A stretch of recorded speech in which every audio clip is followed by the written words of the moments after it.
Alham Production. Dobe Pro. Voilà léegi dañuy dem ci li nga xamante ni moom mooy présentation des candidats des candidates et des candidats de mbalax donc Thiana kan moo njëkk ñëw ci ñi nga xamante ni ñoom ñooy les candidats de mbalax. Candidat de mbalax ñu am première position Mbaye Diop. Mbaye Diop le numéro 4.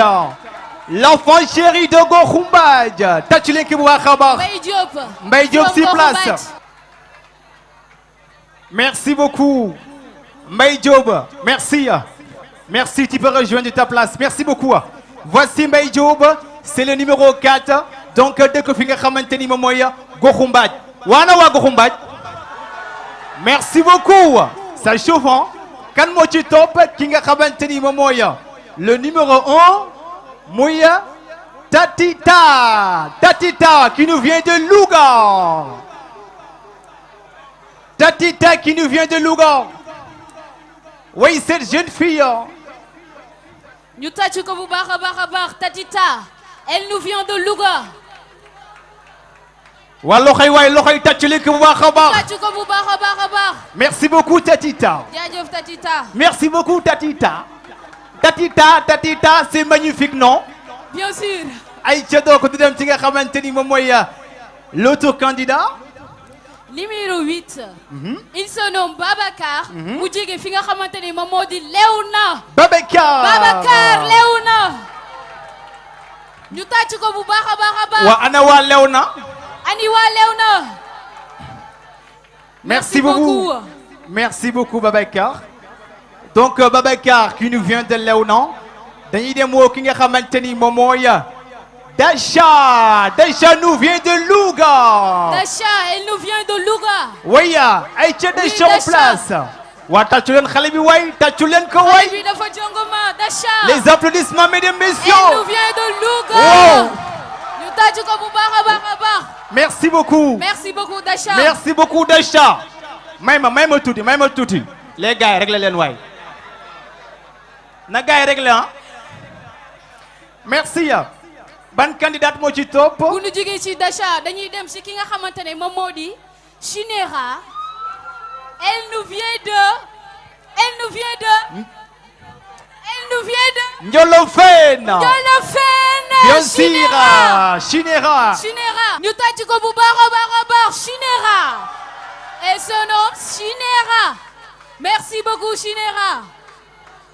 ku ci topp. voilà dañuy dem ci ki nga xamante ni moom mooy l'enfant chéri des Médinans muy Elzo Bouyayam. Elzo Bouyayam en place. Médina Course. il nous vient de Médina Course.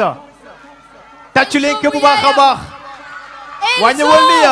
maximum d'applaudissements pour lui. Elzo merci beaucoup. ayca bu nu jugee ci Elzo. Elzo dañuy dem ci xale bi nga xamante ni moom dafa ni boppam tuddeewul boppam loolu fu mu am tuddeewu ma sama bopp. Elle se nomme tout simplement ou bien. Walida qui nous vient de Raw. Walida en place. ñu tàcc ko bu baax a baax. Walida.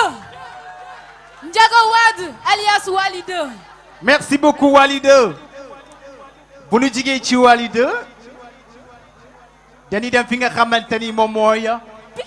Pikine dëkk bu neex ba koñ ba. Pikine nu jëlee fi nga xamante ni mooy Izo c'est le candidat numéro 10. Izo nous vient de Pikine. Izo from Pikine. maximum d'applaudissements pour Izo. waa xanaa waa Pikine nekkunu fi. ah oui ça ne chauffe pas du tout. kan moo ci topp Thiana. buñ fa jógee dañuy dem ci xale bi nga xamante ni moom moo di Mafal. ani ñu fi tooyal Mafal. ani ñu fi ànd ak Mafal. je vous rappelle que ni Mafal c'est lui moom mooy caatu compétition bi. mi ngi nii xale baa ngi nii caatu compétition bi. il nous vient de Léona Auclair. Léona Auclair. waaw Mafal kaay nuyol gaay dafa lii. ah Mafal yow tamit nii rek waa demal. merci beaucoup Mafal. c'est trop mou. danaan du ma yëngatu dama koy way mu jeex. léegi je pense que ne ñii ñoom ñooy les candidates et les candidats qui vont passer sur scène. Ku ne dina ñëw di nga am way boo xamante ni moom ngay interpréter et je pense que ni mes très chers, attachez vos ceintures car l'avion n'a pas encore même pas décollé, mais il va décoller dans un instant. Car tout ce qui passe dans l'espace passe et laisse des traces. Alkham Production amul morom.